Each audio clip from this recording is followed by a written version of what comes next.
When I picked up the phone to ask my son Max when his wedding would be, my daughter-in-law Lena looked me right in the eye and said with a chilling smile, "Oh, we already got married yesterday. We only invited special people." The words hit me like a bucket of ice water. Special people. I, who for 3 years had paid their monthly rent of $500, bought every piece of furniture in their house, and filled their refrigerator when they had nothing to eat, was not a special person. I stood there in the living room of my own house, holding the phone as if it weighed 1,000 pounds, watching my son avoid my gaze while Lena made herself comfortable on the sofa I had bought for them. The pale pink dress I had picked out for her wedding hung uselessly in my closet, along with the new shoes and the illusion of being part of the most important day of my only son's life. I had spent $200 on that dress, thinking about how nice I would look in Max's wedding photos in which I would never appear. For weeks, I had planned every detail. I had put money aside to give them $1,000 as a wedding gift. I had called my sister Diana to tell her the good news. I had cleaned my house from top to bottom, thinking they might come celebrate with me after the ceremony. All of that collapsed in a second with those 4 poisoned words, "Only special people."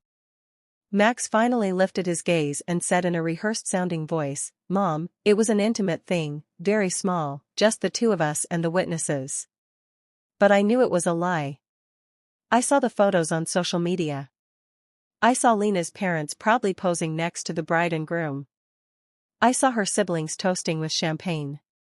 I saw Lena's white dress, which I had helped finance with the $800 I had given her last month for her personal expenses. I saw everything I wasn't supposed to see.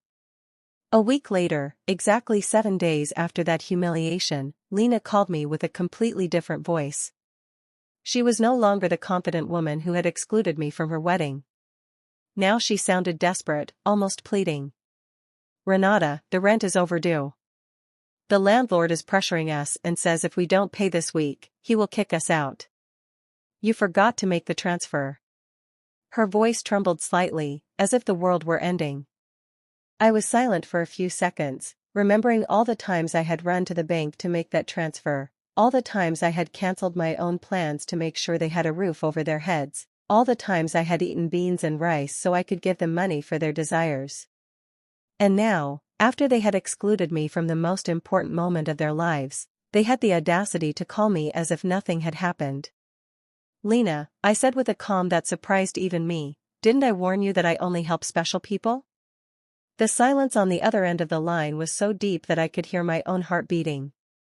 For the first time in years, it was not I who was trembling, but her. "Renata, I don't understand," she stammered. "We were always special to you. You're like a second mom to me." Lies.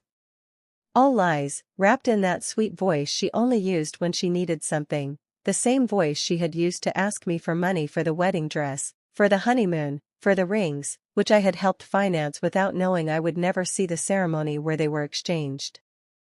For so many years, I had this constant feeling of walking on eggshells, weighing every word, every gesture, every gift, hoping to get a crumb of affection from my own son.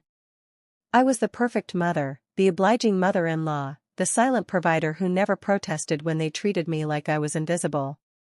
But that phrase, "only special people," awakened something in me that had been dormant for far too long. I had calculated in my head how much money I had spent on them in those 3 years.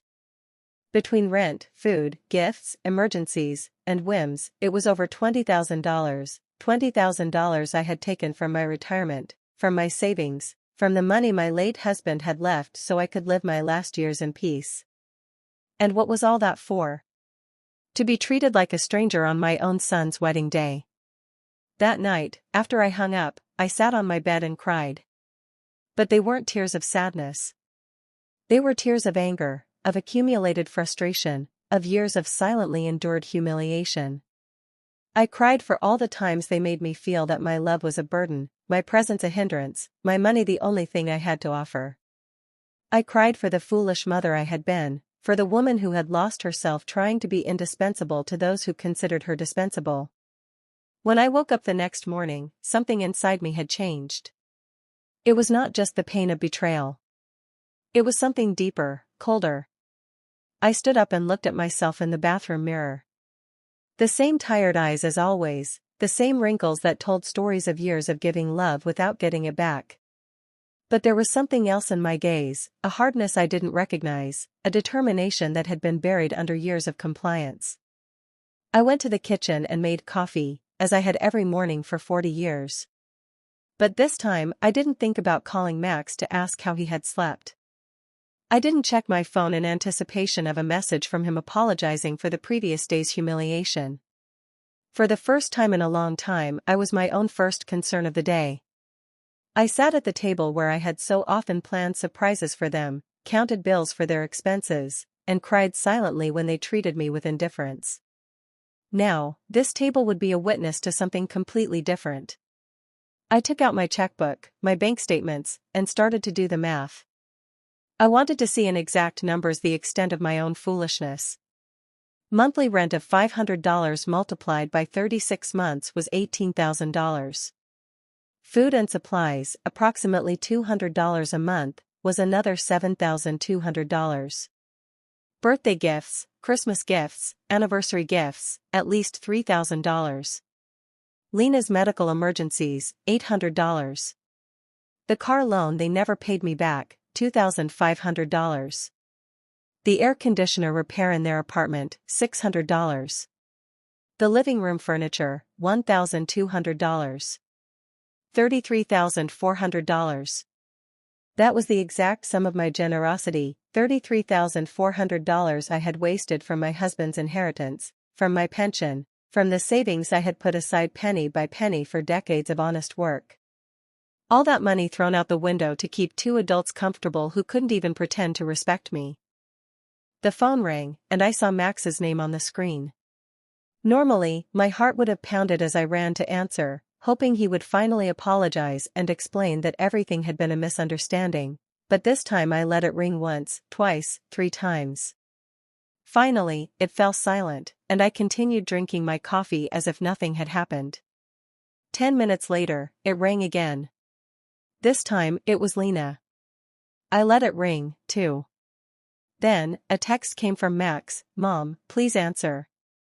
We need to talk." I deleted the message without replying. In the afternoon, I decided to go for a walk. I hadn't done that in months without a specific purpose, without an errand related to them. It was always the bank for transfers, the supermarket to buy them something they needed, the pharmacy for Lena's medications. Today, I went for a walk just because I wanted to. I walked past the park where I had often taken Max as a child. I remembered that sweet boy who hugged me tight and said I was the best mom in the world. When had he become this man who treated me like a bank with feelings? When did I start confusing love with money? When did I start to believe I had to buy my own son's affection? At the bank, where I had so often made automatic transfers, I stopped in front of the door. The branch manager, Mr. Klein, saw me through the glass and waved. I had known him for years.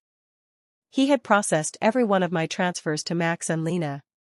He had watched my account drain month after month to fill theirs. I went inside and walked directly to his office. "Mr. Klein," I told him, "I need to cancel the automatic transfers I have programmed." He looked at me, surprised. For 3 years, these transfers had been as regular as the sunrise. "Are you sure, Mrs. Richter? Did something happen?" His concern was genuine, more genuine than any interest Max had shown in me in recent months. "What happened is that I finally opened my eyes," I replied. "I want to cancel everything, and I also want information on how to protect my accounts. I don't want anyone else to have access to my money." While Mr. Klein processed the cancellations, my phone didn't stop ringing. Max, Lena, Max again. It was as if they had developed radar to detect when their source of income was in danger. I turned the phone off completely. "Mrs. Richter," Mr. Klein said as he handed me the papers, "I apologize for intruding, but in all these years, I have seen you be very generous with your family. I hope you are not being pressured to make these changes." His words touched me deeply. This man, who barely knew me beyond bank transactions, showed more genuine concern for my well-being than my own son. I'm not being pressured, Mr. Klein. On the contrary, I have finally stopped pressuring myself. When I left the bank, I felt strangely light, as if I had left an enormous burden in that office. For the first time in years, my money was entirely mine. I had no financial obligations to people who saw me as a resource instead of a person. I went home and thought about all the things I hadn't done to please Max and Lena, the trips I hadn't taken to save money for them, the friends I no longer saw because I was always available for their emergencies, the hobbies I had given up because every dollar I spent on myself was $1 less for their needs. When I got home, I found 3 cars parked in front of my door, Max's, Lena's, and one I didn't recognize. I could see movement inside my house through the windows. My blood ran cold. They had keys. I had given them keys because I trusted them, because I thought they would one day take care of me just as I had taken care of them. I took a deep breath before opening the door. It was time for the first real confrontation of my new life. I opened the door to my house and saw a scene I will never forget. Max was sitting on my sofa with his head in his hands. Lena was pacing back and forth like a caged animal, and an older man I didn't know was going through papers on my dining table, my papers, my personal documents. What is happening here? I asked in a voice that sounded louder than I expected. All 3 of them looked at me as if I were the intruder in my own house. Lena was the first to speak, and her voice had that desperate urgency I had already heard on the phone. Renata, thank God you're here. We need to talk. Mr. Fisher is from the law firm we consulted about your situation. My situation? The question came out of my mouth with a calm that surprised me. What situation? I'm doing perfectly fine. Max finally lifted his head and looked at me with those eyes that once belonged to an innocent child and now only reflected financial panic. Mom, we went to the bank, and they told us you canceled all the transfers. Mr. Klein explained that you also blocked our access to your accounts. We don't understand why you did that. Mr. Fisher, a man in his 50s in a gray suit and a smile that didn't inspire confidence, approached me with an outstretched hand. Mrs. Richter, I am Dr. Fisher, a family law attorney. Your children are concerned about your mental well-being and have asked me to assess the situation. I didn't shake his hand. Instead, I went directly to my dining table and collected all my documents that he had been reviewing without my permission. These are my private papers. You have no right to look at them without my consent. Mom, Max interjected with that condescending voice he had perfected in recent years, we're worried about you.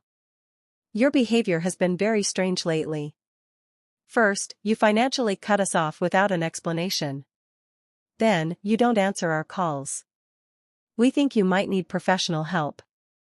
Lena approached and tried to take my hand with that fake tenderness she reserved for moments when she needed something. Renata, honey, we know you're under a lot of stress. Maybe the loneliness is affecting you more than you think. At your age, episodes of confusion are normal. The word confusion echoed in my head like an alarm bell. Now I understood why they had brought the lawyer. It wasn't about helping me. It was about declaring me mentally incompetent and taking control of my finances. The same woman who had told me they only invited special people to their wedding was now treating me like an old lady losing her mind. I am not confused, I said with a firmness that silenced everyone. I am clearer than I have been in years, and you are going to leave my house right now.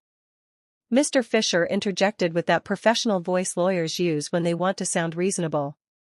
Mrs. Richter, I understand you feel overwhelmed, but your children have a right to intervene if they believe your ability to make financial decisions is impaired. They have documented several concerning behaviors. Concerning behaviors. The laugh that came from my throat was hoarse, almost cruel. Like what? Deciding that my money belongs to me? Deciding to no longer finance the lives of 2 adults who treat me like trash? Lena jumped up as if I had slapped her. We never treated you badly. You are part of our family. Everything you have will belong to us one day anyway. We are just speeding up the process. There was the naked, unvarnished truth. Everything I had would one day belong to them. In their minds, I was already gone, and they were just collecting their inheritance in advance. It didn't matter if I had 70 years or 70 days left. To them, I was just a bank with legs that had become problematic. "Out," I said, pointing to the door. "All three of you, get out of my house." Max stood up with that angry, childlike face he made when he didn't get his way. "Mom, we can't just leave. We have obligations, the rent, the car payments, the credit card you co-signed for. You can't just cut us off from one day to the next." "I can't." My voice rose for the first time in the entire conversation. "Who says I can't? For years, I have paid rent that wasn't even in my name. I filled a refrigerator in a house where I was not welcome. I financed a life that clearly had no place for me." Mr. Fisher took a folder from his briefcase and placed it on my table.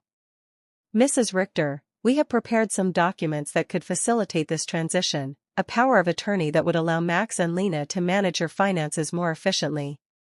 This would just be temporary until you feel better." I took the folder and, without even opening it, threw it directly into the trash can. "The only transition that is going to happen here is yours to the front door." Lena started to cry, but they weren't tears of sadness. They were tears of frustration, of contained rage. "You can't do this to us, Renata. We were counting on you. We made plans based on your support. We bought things. We took on financial obligations because we knew we could count on you." "Obligations based on my money," I replied. "Not on my well-being, not on my happiness, not on my company, just on my money. And now that I have decided that my money is better used in my own life, I am suddenly a confused old woman who needs legal guardianship." Max tried to approach me, but I took a step back. He was no longer the boy who ran into my arms when he had nightmares. He was a 35-year-old man who saw his mother as an obstacle between himself and a comfortable life financed by others. "Mom, we made mistakes," he said in a voice that was supposed to sound remorseful. "The wedding was a misunderstanding." Lena was nervous. I was under pressure. "We can fix this if you just become reasonable again." "Reasonable?" The word tasted bitter in my mouth. Being reasonable means continuing to pay for your life while you treat me like a stranger. It means pretending it doesn't hurt to have been excluded from the most important day of my only son's life. Mr. Fisher packed his papers with the efficiency of someone who is used to having proposals rejected. "Mrs. Richter, this is not over. Your family has legal options. If you are indeed making irrational decisions due to mental health problems, a judge can determine that you need guardianship." His words were like a blow. I realized this was not just a manipulative family visit. It was a real legal threat. They wanted to declare me incompetent to manage my own affairs. "Mr. Fisher," I said, looking him directly in the eyes, "I suggest you do your research thoroughly before you threaten a 71-year-old woman who has managed her finances flawlessly for 40 years, who raised her son alone after the death of her husband, who ran a household and worked honorably until retirement, and who until last week financially supported two completely capable adults." Lena stopped crying and looked at me with a coldness that finally showed her true face. "This won't stay like this, Renata. We have rights and lawyers, too." "Perfect," I replied. "Hire all the lawyers you want, with your own money, of course, because mine is no longer available to finance your legal tantrums." The three of them walked to the door with the wounded dignity of people who are not used to being told no. Before he went out, Max turned to me one last time. "Mom, this is going to end very badly for you. You're going to end up alone with no one to take care of you when you really need it." "Max," I said with deep sadness but also with crystalline clarity, "I am already alone. The difference is that now it's by my own choice, not by your neglect." As I closed the door behind them, I stood in my living room, surrounded by the most beautiful silence I had heard in years. It was the silence of freedom. That night, I couldn't sleep, not out of sadness or regret, but out of adrenaline from having reclaimed control of my own life. I lay awake in bed, planning my next steps like a general preparing for a battle. If Max and Lena wanted to fight, I would give them a war, but it would be a war I would fight with intelligence, not with emotion. Early the next morning, I was already dressed and ready to go. My first stop was the office of attorney Mr. Weber, a man I had met years ago when I was handling my husband's will. Unlike Mr. Fisher, whom Max and Lena had brought, Mr. Weber had an impeccable reputation and specialized in protecting the rights of the elderly. "Mrs. Richter," he told me as I explained the situation, "what your children tried to do yesterday is more common than you think. It's called elder financial abuse, and it's a federal crime. The fact that they entered your house without permission and reviewed your private documents also constitutes a violation." His words both calmed and worried me. They calmed me because they confirmed I wasn't crazy, that what had happened was truly abusive. They worried me because I realized the situation was more serious than I had thought. "We have to document everything," Mr. Weber continued. "Every transfer, every gift, every time they pressured you for money. We will also change your will to protect your assets from future manipulation attempts." We spent 3 hours reviewing my financial records. Mr. Weber whistled when he saw the total sum, $33,400 in 3 years. "Mrs. Richter, with this money, you could have lived comfortably, traveled, and enjoyed your retirement. Instead, you completely financed the lives of 2 adults who didn't even respect you enough to invite you to their wedding." When I left Mr. Weber's office, I had a complete plan. First, I would change all the locks on my house. Second, I would install a security system with cameras to protect myself from future surprise visits. Third, I would open a new bank account at a different bank where they had no contact. And fourth, I would start living the life I had postponed for years. My next stop was the hardware store. The owner, Mr. Summer, had known me for years because I was always buying things to fix Max and Lena's apartment. This time was different. "Mrs. Richter, what brings you here today?" "Another emergency with your son?" he asked with the familiarity of a person who had silently witnessed my wasted generosity. "No, Mr. Summer. This time it's for my own house. I need to change all the locks, and I want them to be of the best quality." He looked at me, surprised, but asked no questions. While I was choosing the locks, his son Ethan, who installed security systems, came by. It was perfect timing. "Ethan," I told him, "I also need to install surveillance cameras, the complete system. The price is not an issue." While they were preparing everything for the installation the next day, I received a call from an unknown number. It was Lena calling from someone else's phone because I had blocked her number after the previous day's confrontation. "Renata, it's Lena. Please don't hang up. We need to talk like civilized adults." "Speak," I said dryly. "Listen, I understand you're upset about the wedding. It was a mistake. Max and I have talked about it, and we want to make it up to you. How about we have a special dinner to celebrate our wedding with you? We can do it at your house. Cook together like we used to." The manipulation in her words was so obvious that I almost had to laugh. "Lena, how much rent do you owe exactly?" The silence on the other end confirmed that I had hit a nerve. Well, it's 2 months, $1,000 total. But I'm not just calling for that, Renata. We really miss you in our lives." "Do you miss me or my money?" I asked directly. "Both," she replied with surprising honesty. "Renata, I won't lie to you. Yes, we need your financial help, but we love you, too. You're important to us." "If I'm so important," I said, "why wasn't I important enough to be at your wedding? Why am I not important enough to get a call that doesn't ask for money? When was the last time you called me just to ask how I was doing?" Another silence. We both knew the answer, never. "Lena, I'm only going to explain this to you once. For 3 years, you have treated me like a bank with feelings. You used me. You ignored me. You humiliated me. And finally, you insulted me in the worst possible way.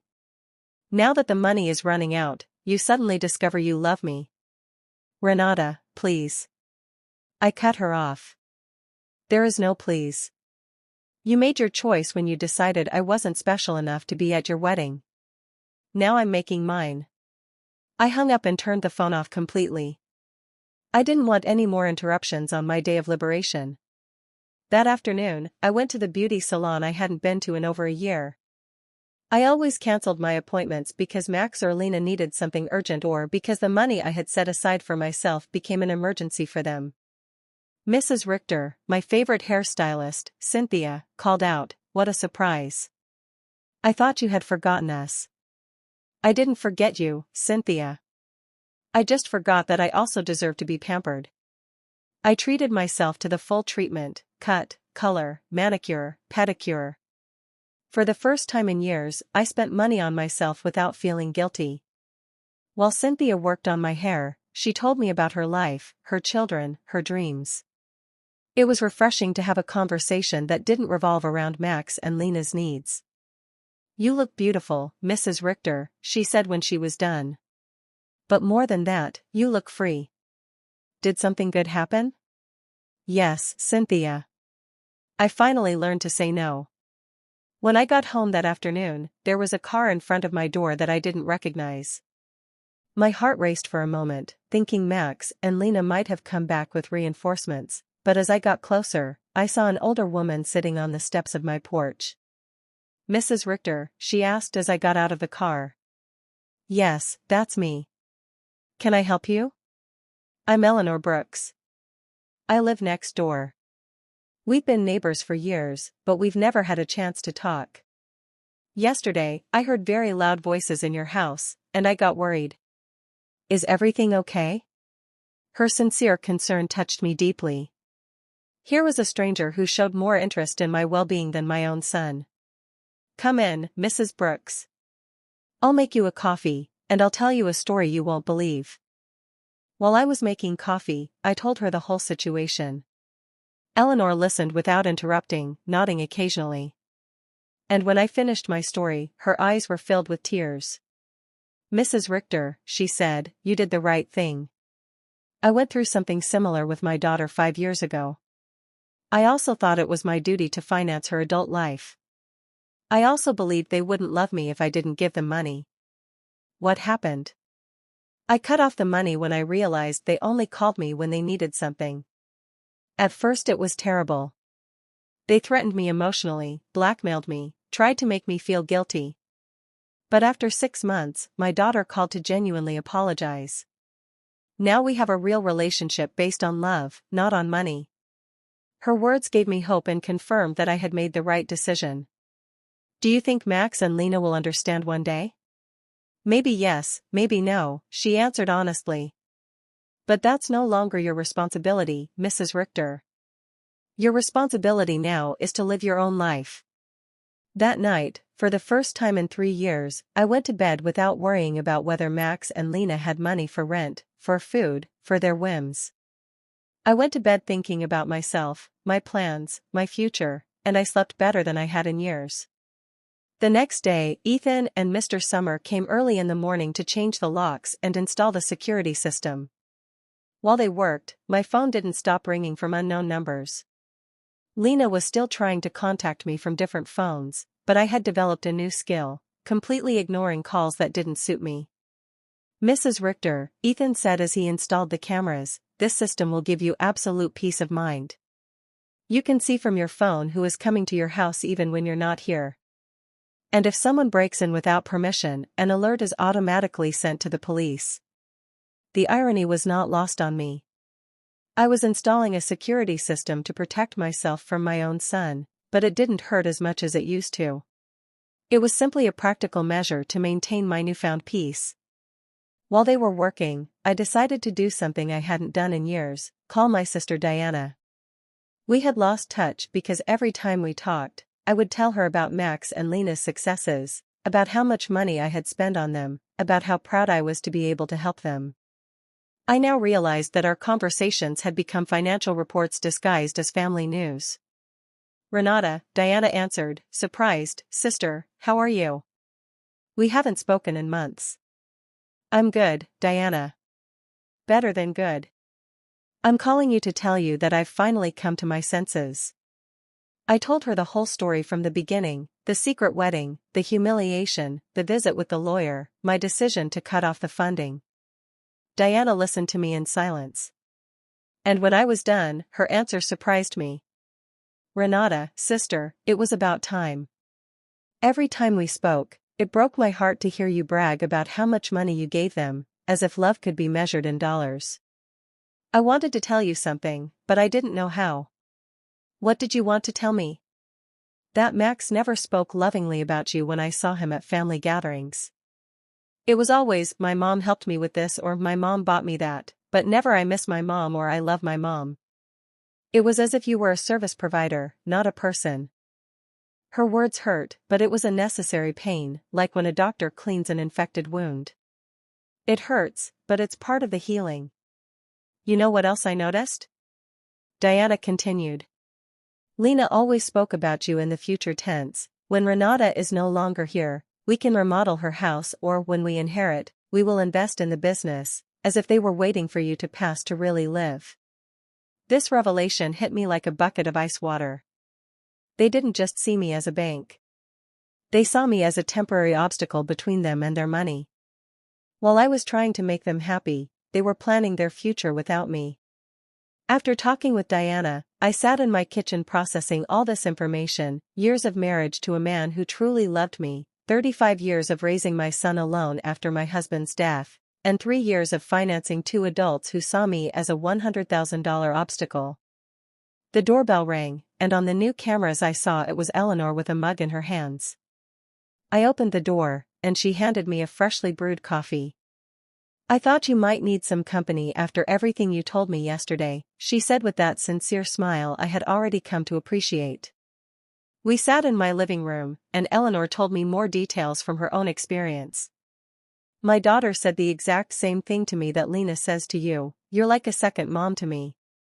We're special to you. Everything will be ours one day anyway. Those are rehearsed phrases, Mrs. Richter. They learned them from the Emotional Manipulation Handbook. Do you think such a handbook exists? I asked, half-jokingly. Not officially, but it seems everyone reads from the same book. Chapter 1 is Make Her Feel Indispensable. Chapter 2 is Create Constant Financial Emergencies. Chapter 3 is, When She Resists, Question Her Mental Health. We laughed, but it was a bitter laugh. It was both funny and tragic to recognize such predictable patterns in our own children's behavior. Did you ever feel guilty for cutting off the money? I asked Eleanor. Every single day for the first 3 months, she answered honestly. But then I started to see the results. My daughter had to get a second job. Her husband stopped playing golf every weekend and started looking for extra work. They learned to live within their means. And more importantly, they learned that I was a person, not a resource. That afternoon, I decided to do something I had postponed for years, visit my husband's grave. I always made excuses not to go because Max or Lena needed something urgent or because the taxi fare was better invested in one of their emergencies. The cemetery was quiet and beautiful. Robert's grave looked a bit neglected because I hadn't been there to clean it in months. I sat on the grass next to his headstone and talked to him as if he were alive. Robert, my love, I think I lost myself for a while. After you left, I put all my energy into Max. I wanted to be the best mother in the world, thinking somehow he would grow up without a father, but I think in the process I forgot to be myself. Our son has become someone I don't recognize. Or maybe he was always like this, and I didn't want to see it. His wife is, well, you know how she is. The money you left for me to live peacefully, I spent it taking care of them. But not anymore, my love. I have learned. I cleaned his grave, replaced the withered flowers with new ones, and stayed there for another hour, simply enjoying the peace. For the first time in years, I was not in a hurry to get home to solve a crisis for Max and Lena. When I got home, there were 3 cars parked in front of my door again. My heart raced, but this time I was prepared. The cameras showed me that it was Max, Lena, and 2 other people I didn't recognize. Everyone seemed agitated, talking to each other and pointing at my house. I didn't get out of the car. Instead, I called Mr. Weber, my lawyer. Mr. Weber, they are at my house again. This time, they brought more people. What should I do? Don't get out of the car, Mrs. Richter. I'll be there right away, and I'll call the police. After our conversation yesterday, I requested a temporary restraining order. They are not allowed to be on your property. Minutes later, Mr. Weber and 2 police patrol cars arrived. I watched the officers talk to Max and Lena, saw my son gesticulate angrily, saw Lena crying again, but this time her tears did not move me. One of the officers approached my car. "Ma'am, you can get out safely. Your visitors are going to leave immediately." As I got out of the car, Max shouted at me from the street. "Mom, this is ridiculous. We're your family. You can't call the police on your own son." "Max," I replied with a calm that surprised even me, "family doesn't threaten lawsuits for mental incompetence. Family doesn't break into people's homes without permission. Family doesn't treat their mothers like banks." Lena screamed from across the street. "You're going to pay us everything you owe us. We have bills you co-signed for. You can't just abandon us like this." Mr. Weber interjected. "Mrs. Brooks, any future communication must be through my office, and I suggest you consult with an attorney before making collection threats because my client has full documentation of all the payments she voluntarily made for 3 years." I watched them drive away in their cars, defeated but not giving up. I knew this wasn't over, but for the first time in this situation, I felt confident. I had professional help. I had emotional support from Eleanor. And more importantly, I had mental clarity about what was right and what was wrong. That night, Eleanor invited me to her house for dinner. I met her daughter who was visiting, and I was able to see with my own eyes what a healthy family relationship looked like. They spoke respectfully to each other, asked sincerely about each other's lives, and laughed together. The daughter didn't ask for money once the entire evening. I wanted that with Max, too, I confessed to Eleanor after her daughter had left. "And maybe you'll get it one day," she replied. "But first, he has to learn that you are a person who deserves respect, not just a source of income." For the first time in weeks, I went to bed feeling hopeful about the future. The next few days were strangely peaceful.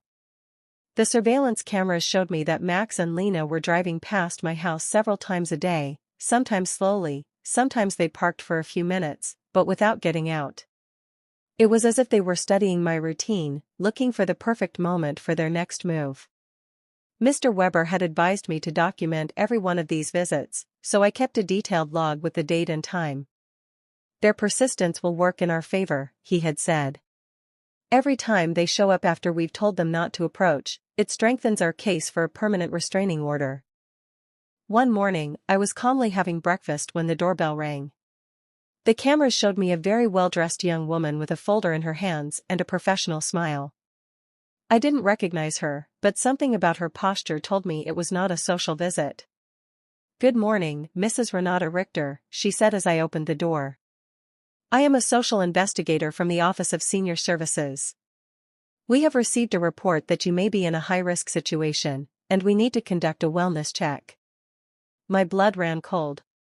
Max and Lena had escalated the situation. It was no longer just threats from private lawyers. Now they had involved the government. "Can I see your ID?" I asked, trying to stay calm. "Of course." She showed me an official ID that looked genuine. "I am social worker Mrs. Schmidt. Can I come in and talk to you?" I let her in, knowing that a refusal would have been worse for my case. Mrs. Schmidt sat down in my living room and took a form out of her folder. "Mrs. Richter, we have received reports that you have shown significant changes in your financial behavior, that you have cut off communication with your family, and that you have shown signs of paranoia by installing unnecessary security systems. We were also told that you have refused medical and legal help from your loved ones." Every word had been carefully chosen to make me sound like a mentally disturbed old woman. I recognized Lena's handwriting in the wording. She had always been skilled at manipulating words to get what she wanted. "Miss Schmidt," I said with all the dignity I could muster, "I would like to call my lawyer before answering any questions." "Ma'am, this is not a legal interrogation. It's a wellness check. If you have nothing to hide, it should not be a problem to speak with me." The phrase "if you have nothing to hide" infuriated me. It was the same logic abusers used to justify their invasions. "Miss, I'm calling my lawyer. You can wait here or come back another day, but I will not answer any questions without legal representation present." I called Mr. Weber, and he was there within 20 minutes. When he came in and saw the social worker, his expression hardened. "Miss Schmidt," he said after checking her ID, "I hope you have a court order to be here because my client is under my legal representation, and any unauthorized investigation constitutes harassment." "Sir," Mrs. Schmidt replied with less confidence than before, "we have reports from concerned family members about the lady's well-being. It's our duty to investigate." "What family?" Mr. Weber asked dryly. "The same family that tried to get her to sign a power of attorney without representation, the same family that broke into her house without permission and checked her private documents, the same family that excluded her from important events while living off her money." Mr. Weber took a folder from his briefcase and placed it on the table. "Here I have complete documentation of my client's financial and emotional abuse, $33,400 that were withdrawn from her accounts in 3 years, systematic social exclusion, and emotional blackmail. If someone needs to be investigated here, it is not my client." Mrs. Schmidt reviewed the documents with growing discomfort. It was obvious that the information she had been given did not match the reality she had in front of her. "Mrs. Richter," she said finally, "can you explain to me why you so abruptly stopped financial support for your son?" "Because I finally discovered they were using me," I replied simply. "Because I realized that to them I wasn't a mother, but a bank account. Because I was tired of financing the lives of people who saw me as an obstacle." "But don't you feel it's your responsibility to help your family?" The question outraged me. "Miss Schmidt, my responsibility as a mother was to raise my son until he was 18, to educate him, and to give him the tools to be an independent adult. My son is 35 years old, married, and perfectly capable of supporting himself. Financing his adult life is not my responsibility. It is my choice, and I have chosen not to do so anymore." Mr. Weber interjected. "Miss Schmidt, would you consider it normal for a 35-year-old adult to be unable to pay his own rent without the help of his 71-year-old mother?" Mrs. Schmidt did not answer right away. I could see she was re-evaluating the entire situation. "Mrs. Richter," she asked after a moment, "do you manage your own finances completely? I can show you my bank statements, my investments, my tax payments. Everything is current and in order. Do you live independently? As you can see, I keep my house clean. I take care of myself physically. I drive my own car. I have healthy social relationships with my neighbors. Do you take any medication?" "Just vitamins and occasionally aspirin. I don't have any medical conditions that require medication." Mr. Weber added, "My client has just undergone extensive medical exams as part of our legal process. She is in perfect mental and physical condition." Mrs. Schmidt closed her folder. "Mrs. Richter, based on this conversation and the documentation I have reviewed, I see no indication that you are at risk or in need of intervention. I will close this case." After she left, Mr. Weber and I remained silent for a few minutes. "Renata," he said finally, "this is going to continue to escalate. Max and Lena are spending money they don't have to hire professionals to try to have you declared incompetent. Does that mean they are desperate?" "It means that exactly. What else can they do? They can file a lawsuit for incompetence. It's expensive and hard to win, but if they find a sympathetic judge and a psychiatrist willing to testify in their favor, they could get a guardian assigned. The thought terrified me. They could take control of my money. They could try, but we have solid evidence that you are completely competent and that they are motivated by greed and not by genuine concern." That afternoon, I called Diana to vent. "Sister," she said after hearing my story, "do you notice how far they are willing to go for money? They are risking family relationships, spending money on lawyers and doctors, destroying their own reputation, all to get access to your bank account again." Her words made me think. Max and Lena had completely revealed their true nature. There was no going back. There was no possibility of a genuine reconciliation. To them, I had never been a mother or a respected mother-in-law. I had always just been money on legs. This revelation, although painful, was also liberating. I no longer had to wonder if I was making the right decision. I no longer had to feel guilty for protecting myself. They had proven for themselves that my emotional and physical well-being was less important to them than my money. That evening, Eleanor came to visit with a surprise. She had invited her friends from the garden club to meet me. Renata, she introduced me, these are my friends Cynthia, who you already know from the salon, Maria, Carmen, and Alfreda. We have all been through similar situations with abusive family members.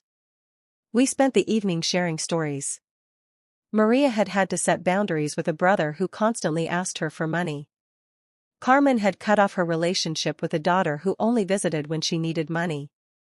Alfreda had had to change her will after she found out her grandchildren considered her their retirement plan. What hurts me the most, I confessed, is not losing the money I gave them, but realizing that I never had the love I thought I had. Renata, Alfreda said with the wisdom of her 80 years, true love cannot be bought or sold. If you had to pay for it, it was never real. Her words were balm for my wounded soul. She was right. I had bought attention, not love. I had financed an illusion. You know what I've discovered? I said to my new friends. That loneliness surrounded by people who don't love you is worse than being lonely on your own. At least now when I am alone, I am in good company. Everyone laughed, and we toasted to our newfound wisdom. That night, after my new friends had left, I sat in my garden thinking. The stars shone brighter than ever, or perhaps I was seeing them with clearer eyes. For the first time in my adult life, I was completely alone financially. I had no dependents, no financial obligations to anyone but myself. And instead of scaring me, this reality excited me. I could travel when I wanted. I could remodel my house. I could buy myself nice clothes. I could donate to charities that were important to me. I could invest in my own future instead of financing the present of ungrateful people. Freedom tasted like hope. And for the first time in years, I wanted to plan my future. A month later, I thought I had finally won the war. I had settled into a beautiful routine. I calmly had breakfast and read the newspaper. I tended to my garden, had lunch with Eleanor or one of my new friends. And in the afternoons, I devoted myself to activities I had given up for years. I had started painting again, something I was passionate about before I became Max and Lena's personal financier. But one morning, while I was painting flowers on my new easel, Mr. Weber came to my house with a grim expression that made my blood run cold. Renata, we need to talk. Max and Lena have filed a formal lawsuit for mental incompetence in family court. They are requesting to have a legal guardian assigned to you. The words fell on me like stones. I knew it was a possibility, but hearing it out loud made it terrifyingly real. Does that mean they can take control of my money? If a judge determines that you are unable to manage your affairs, yes, he could place Max as your legal guardian, which would give him full control over your finances. I sat down heavily on my sofa, feeling the weight of the deepest betrayal I had experienced in my life. My own son was trying to legally declare me incompetent to steal my money. Mr. Weber, what evidence could they have? You yourself have seen that I am completely competent. They have statements from 3 witnesses who claim you have behaved erratically. They also submitted unpaid doctor's bills that you supposedly didn't pay and medications that you supposedly hoarded without taking them. But that's a lie. I don't have any outstanding doctor's bills or hoarded medications. I know, Renata, but they have fabricated convincing evidence. They also have the statement from Dr. Lehman who states that you refused to cooperate with a psychiatric evaluation, which they interpret as proof of mental decline. The manipulation was diabolical. They had turned my refusal to undergo an unnecessary exam into proof of a mental illness. They had used my instinct to protect myself from them as proof that I needed protection. Who are the 3 witnesses? Mr. Weber looked through his documents. Lena, of course, a neighbor named Mr. Davis, and someone who claims to be your pharmacist, Mr. Green. Mr. Davis was the neighbor across the street, an unpleasant man who had always had problems with me because my friends sometimes parked in front of his house. Mr. Green was indeed my pharmacist, but I didn't understand what he could have against me. I need to talk to Mr. Green, I told Mr. Weber. Something's not right. We went to the pharmacy together that afternoon. Mr. Green received me, surprised and nervous. Mrs. Richter, it's good to see you. How are you? Mr. Green, I was told you signed a statement saying I show erratic behavior with my medications.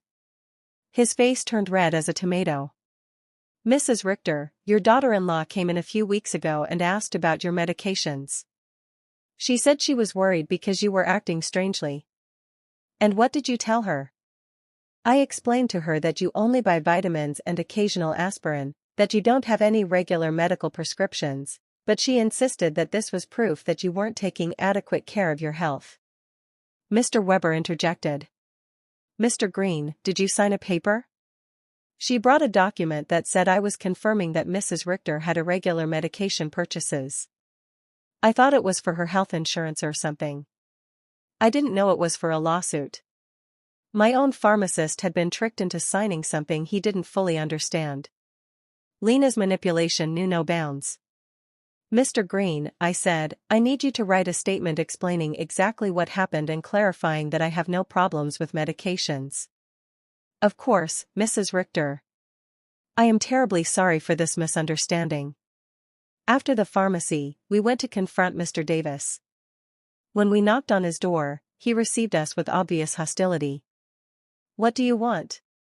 Mr. Davis, Mr. Weber said, I understand you signed a statement about my client's behavior. And you're right, I did. That woman is crazy. She's been acting strange for weeks. Can you be more specific about the behaviors you observed? Installing cameras as if she lived in a war zone, having strangers visit all the time, yelling at her family in the street. I realized Mr. Davis had taken everything out of context. The cameras had been installed for protection. The strangers were my new friends.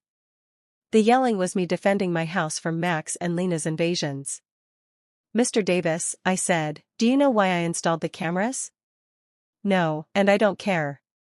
To protect myself from my son and daughter-in-law who broke into my house without permission and threatened me. That's what a crazy person would say, he replied cruelly. There was no way to reason with him. His statement was based on superficial observations maliciously interpreted. That evening, Mr. Weber and I sat down to plan our defense. Renata, we need our own psychiatric evaluation. I have a colleague, Dr. Moore, who is an expert in assessing mental capacity. She can officially confirm that you are completely competent. What if Max and Lena have bribed the judge?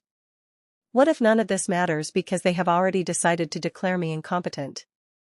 Renata, the legal system is not perfect, but it's not completely corrupt either. We have solid evidence of your mental competence and their financial motivations. We are going to fight this. The next day, I went to my appointment with Dr. Moore. She was a woman in her 50s with kind but astute eyes. Mrs. Richter, I'm going to ask you a series of questions and tests to assess your mental capacity. Take your time and answer honestly. For 2 hours, she asked me questions about my memory, my reasoning ability, my financial understanding, my emotional health. She also gave me cognitive tests and asked me to solve mathematical and logical problems. Mrs. Richter, she said at the end, your results are well above average for your age. You are not only mentally competent, but your cognitive function is excellent. Doctor, why do you think my family is doing this? Based on what you've told me and the documents I've reviewed, this seems to be a classic case of elder financial exploitation. Unfortunately, it's more common than people think. I left the consultation feeling validated but also sad. The professional confirmation of my mental health was a relief, but it also confirmed that the lawsuit was real and necessary. That afternoon, Eleanor organized an emergency meeting with all our friends from the garden club. When I told them about the incompetence lawsuit, everyone was outraged. Renata, Maria said, we will testify in your favor. We have been with you for weeks, and anyone can see that you are doing great. Better than great, Cynthia added. You are clearer and stronger than many 40-year-old women I know. Alfreda, with her 80-year-old wisdom, took my hands. Renata, my dear, what your children are doing is nothing new. For generations, greedy children have tried to declare their parents insane to get their money. But you have something many of these victims didn't have: documentation, legal support, and friends who can testify for you. Her words gave me hope. I was not alone in this fight. I had an army of strong women who had witnessed my transformation firsthand. You know what the saddest thing about all this is? I said. That Max and Lena are willing to destroy any future possibility of reconciliation for money. Even if I were willing to forgive everything so far, there's no going back from this. And maybe that's for the best, Cynthia replied. At least now you know exactly who they are, and you can act accordingly. That night, for the first time since this nightmare began, I really cried, not out of sadness, but out of grief. I said my final goodbye to the son I thought I had, to the dream of a loving family, to the illusion that unconditional love was reciprocated. But something new also emerged within me, an iron determination not to let myself be stripped not only of my money but also of my dignity and my freedom. The war had officially begun, but I was ready to fight. The trial came 3 weeks later. I woke up early, put on my best black suit, and looked at myself in the mirror with a determination I had never felt before. Today, not only my mental capacity would be judged, my dignity as a person, my right to live free from abuse, my value beyond my bank account would be judged. Mr. Weber came early in the morning to go over our strategy one last time. Renata, remember, the burden of proof is on them. They have to prove that you are incompetent. We just have to show that you are not. And what if the judge is already biased?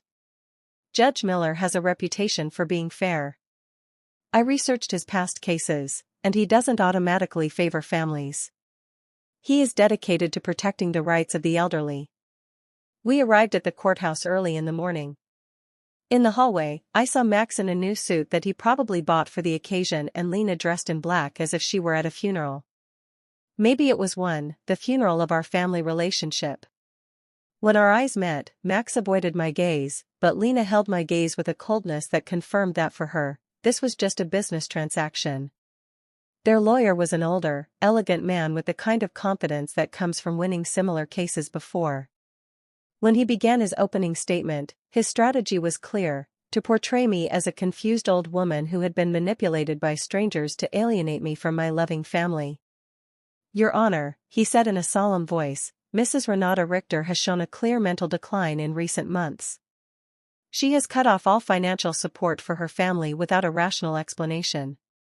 She has installed unnecessary security systems due to paranoia and has isolated herself from her loved ones under the influence of neighbors and lawyers who are obviously taking advantage of her vulnerable situation. Every word had been carefully chosen to make my self-empowerment sound like dementia and my freedom sound like external manipulation. Then they called their witnesses. Lena was the first to testify, and her performance was Oscar-worthy.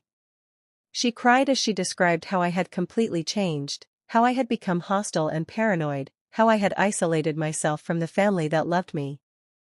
Your Honor, she said in a trembling voice, Renata has always been like a second mom to me. Seeing her mental decline has been devastating. We just want to help her get the care she needs. Lies wrapped in convincing tears. When Mr. Weber cross-examined her, the cracks in her story began to become visible.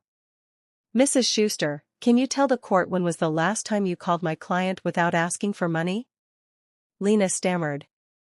Well, we always talked about many things. Can you give me a specific date? I don't remember exact dates. Is it true that you and your husband got married without inviting my client? It was a very small ceremony. Is it true that when my client asked about the wedding, you told her that you had only invited special people? Lena's face turned red. Those words were taken out of context. What would be the right context to tell your mother-in-law that she is not a special person? She couldn't answer convincingly. Max was next. Seeing him on the witness stand, swearing to tell the truth while preparing to lie about my mental health, was one of the most painful moments of my life. This was the boy I had raised alone, the one I had dedicated my entire life to. My mom has always been very generous with us, he testified. But lately, she has become erratic and irrational. We believe she is being manipulated by people who are taking advantage of her. When Mr. Weber cross-examined him, the mask fell completely.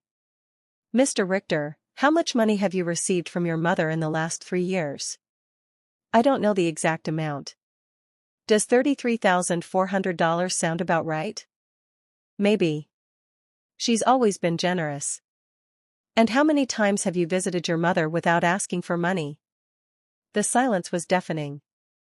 Is it true that you and your wife broke into my client's house without permission and checked her private documents? We were worried about her. Is it true that you brought a lawyer to pressure her into signing a power of attorney? We wanted to help her manage her finances. Do you, at 35 years old, need the help of your 71-year-old mother to pay your rent? Max couldn't answer with dignity.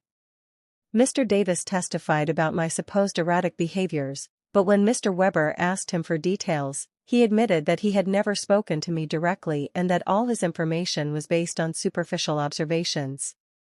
Dr. Lehman testified that my refusal to undergo an evaluation was proof of mental decline, but Mr. Weber submitted the documentation of our evaluation with Dr. Moore, which completely refuted his conclusions.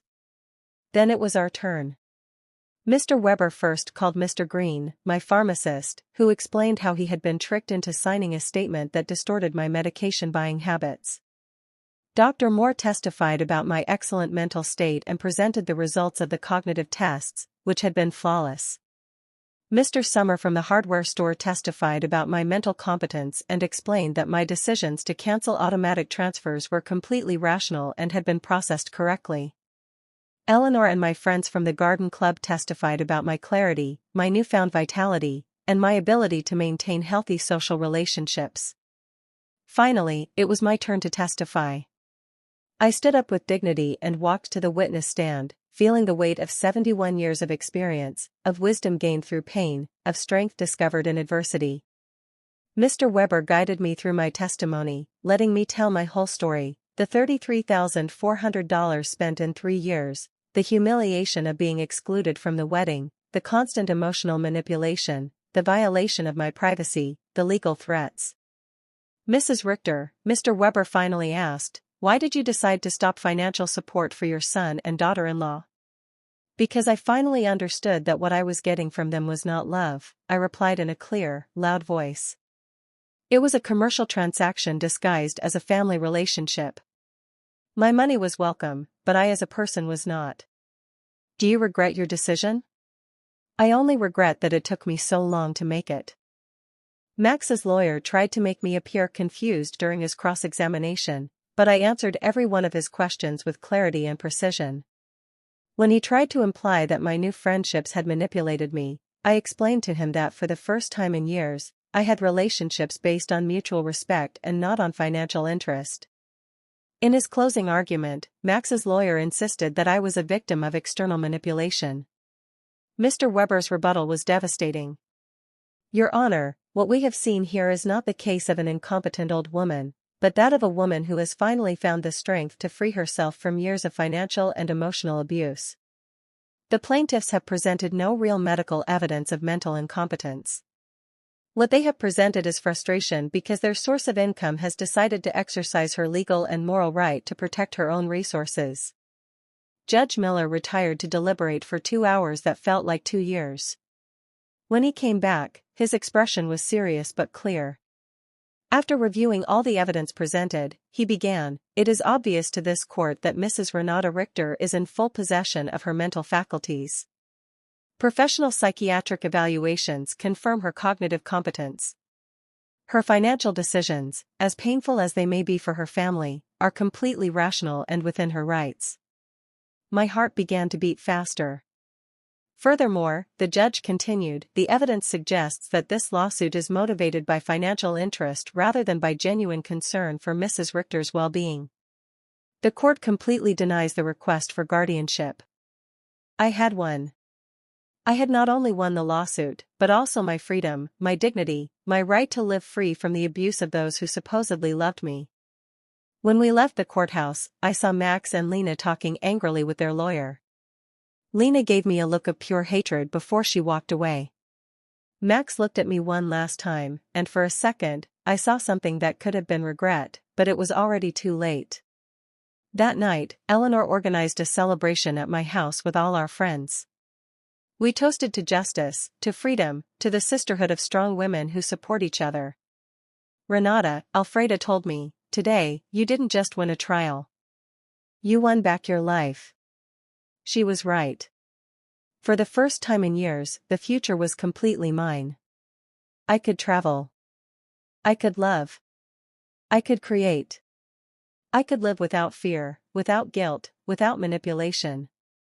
3 months later, I sold my house and moved to a beautiful apartment near the city center. I donated half of my money to organizations that protect the elderly from family abuse. With the other half, I began to live the life I had always wanted. I traveled through Europe, took art classes, and joined volunteer groups. I never heard from Max and Lena again. I heard from others that they had to move to a smaller apartment and that Lena had found a job for the first time in years. Perhaps the adversity would teach them what my generosity never could, the value of honest work and independence. Some nights, when I look at the stars from my new balcony, I think about the woman I was a year ago, fearful, manipulated, believing I had to buy love. That woman is gone. And in her place, someone has been born who has understood a fundamental truth: true love never has a price, and freedom is never too expensive. My name is Renata. I am 72 years old, and I have finally learned that the most important person I have to love and protect is myself.